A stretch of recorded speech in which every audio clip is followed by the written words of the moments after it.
ఇటు రాకపోతే అటు రాకపోతే ఇటు. బీజేపీకి ఎందుకు పోయిన రాజగోపాల్ సమాధానం చెప్పాలి. బీజేపీలో పోయి ఎందుకు పోటీ చేసిన రాజగోపాల్ చెప్పాలి. నువ్వు రాహుల్ గాంధీ ఇచ్చావు, సోనియా గాంధీ ఇచ్చావు, అన్ని మర్చిపోయి మళ్ళా కాంగ్రెస్లోకి వచ్చి పోటీ చేసినావు. కాంగ్రెస్లోకి వచ్చి పోటీ చేసి నికార్సైన కాంగ్రెస్, మా కాంగ్రెస్ అంటే వీళ్ళంతా ఎవరు? ఈ సర్పంచ్లంతా ఎవరు? ఈ కార్యకర్తలు ఎవరు? ఈ లీడర్ అంతా ఎవరు? కనుక మళ్ళీ ఒకసారి తుంగతుర్తి కోసం కానీ, నకరకల కోసం కానీ, మా మాదిగ సీట్ల కోసం, మా దళిత సీట్ల కోసం మీరు మాట్లాడితే దానికి సమాధానం దొరుకుతుంది కూడా మనం చేస్తున్నాను. నేను మేము వెనకటి నుంచి సావుల దప్పు కొట్టేది మేమే, సంబురాల దప్పులు కొట్టేది మేమే, సమరాలు దప్పు కొట్టేది మేమే. కనుక మీరు ఇట్లే చేస్తే సమర స్టార్ట్ అయితే కూడా హెచ్చరిస్తున్నాను. అందుకోసమనే మమ్మల్ని ఈనాటి హీనంగా వీళ్ళేందిరా ఘోషగాలు అనుకుంటే దానికి సమాధానం దొరుకుద్ది. మీకు సమాధానం చెప్తానని కూడా హెచ్చరిస్తున్నాను. నేను ఏమనుకుంటున్నారు మీరు? అసెంబ్లీలో అడుగుపెట్టే దమ్ము మాకు కూడా ఉంది. మీరు ఒక్కడికి అసెంబ్లీలో ఎవరైనా లేరు. మా సీటు మీద మీ పెద్దరమైంది, మా నియోజకవర్గం మీ పెద్దరమైంది. నువ్వు ఆనాడు పార్లమెంట్ సభ్యులుగా చేస్తే నువ్వు ఆనాడు పోయింది, కథమైపోయింది. ఈడ రిజర్వేషన్ అయిందిరా. భారత రాజ్యాంగం కల్పించింది. నీ దయదాక్షిణ ఏమైనాడో ఎవరు దయదాక్షిణం రాలే. భారత రాజ్యాంగంలో పొందుపరిచిన హక్కు ప్రకారం మాకు సీట్ వచ్చింది. 52,000 మేరతోని అన్నదమ్ములు, అక్క చెల్లెలు, యువతరం, రైతాంగం అందరు కలిసి ఒక తెలంగాణ ఉద్యమకారుడికి మనం ఓటేయాలంటే నాకు ఓటేసి బ్రహ్మాండమైన మెజార్టీ ఇచ్చాం. కానీ నా తుంగతుర్తి నియోజకవర్గాన్ని నువ్వు చిన్నగా చేసి మాట్లాడతావు. 68,000 మెజార్టీ ఇచ్చిన నగరకాలను నువ్వు చిన్నగా చేసి మాట్లాడతావు. అంటే మీ ఇంకో నియోజకవర్గాలు మాట్లాడదు. అందుకోసమనే రేవంత్ రెడ్డి గారి ప్రజాపాలనలో, రేవంత్ రెడ్డి గారు చేస్తున్న ప్రజాపాలన కోసం ఒక్కరాడు మాట్లాడరు. రేవంత్ రెడ్డి గారు చేస్తున్న సంక్షేమ పథకాల కోసం ఒక్కరాడు మాట్లాడరు.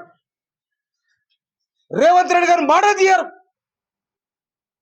ఇంకొక మాట కూడా చెప్తున్నా నేను, గౌరవ ముఖ్యమంత్రి గారు మనం చేస్తున్నా నేను, 2 మంత్రి పదవులు మిగిలి ఉన్నాయి.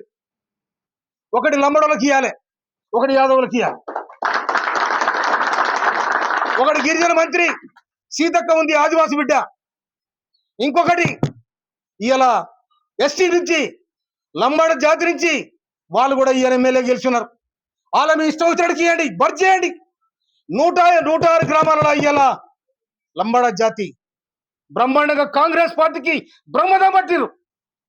అదేవిధంగా యాదవులు, ప్రతి ఊర్లో యాదవులు ఉన్నారు. అందుకే 2 మంత్రి పదవులు మిగిలి ఉన్నాయి.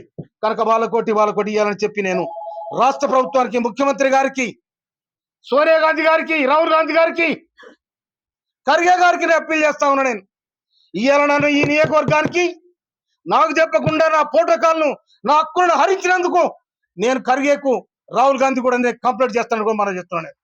అందుకోసమనే నేను మీ కాళ్ళ చేతులలో కాలు పట్టుకొని నిలబట్టుకోవచ్చాను కాదు. నేను కష్టజీవిని, తెలంగాణ పోరాట యోధుడు. నేను తిండి లేక తిప్పలేక తెలంగాణ సోనియా గాంధీ ఇచ్చింది కాబట్టే ఇలా హీరోలమైనాం, లేకపోతే అంత జీరోలే. అందుకోసమనే సోనియా గాంధీ ఎందుకోసం ఇచ్చింది? మా మీద పెత్తనం చేయాలని మీకు ఇయ్యలే.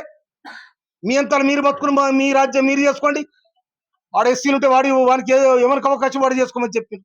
కానీ ఇలా మా మీద మీ పెత్తనం ఏంటి? మా మీద మీదులు ఏంటిది? మండలపాటి నేను 9 మంది మండల పార్టీ అధ్యక్షుల అభిప్రాయం తీసుకొని ప్రకటించిన నిన్ను ఆపేదాము. నీకెక్కడిది? ఎవరిచ్చి నీకు అధికారం? ఎవరిచ్చి నీకు? మళ్ళీ ఏలు పెడితే బరికి రావని కూడా హెచ్చరిస్తున్నాను. అందుకోసమనే ఇక్కడ వచ్చిన అన్నదమ్ములకు, అక్క చెల్లెలకు నేను హృదయపూర్వక నమస్కారాలు తెలియజేస్తా ఉన్నాను.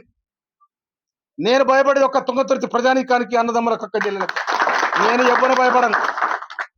నాకు ఓట్లేసి, నాకు బ్రహ్మరథం బట్టి మా మందిర సమయంలో ఇవాళ నేను లంబడి తండలు పోతే అక్క చెల్లెలు నా కారుకు బట్టి అన్నం పెట్టే సందర్భాలు. నేను బాటేట పోతుంటే అరే సామేళన పోతుండని చెప్పి నాకు చందాలు ఇచ్చిన అక్క చెల్లెలు వాళ్ళు ఇచ్చిన పైసలు దాచిపెట్టుకోండి. కనుక ఈ విధంగా ఆచరించిన ప్రజానికానికి నేను భయపడతా, వాళ్ళకు పాదమని చెప్తాను. కానీ ఎవడ వచ్చి ఎల్లయ్య తోక ఊపితే నేను భయపడే ప్రసక్తి లేదు. ఈ తోకలు గీకలు నాకేం చేస్తలేవు. ఇవాళ ఎల్లుండి వచ్చింది.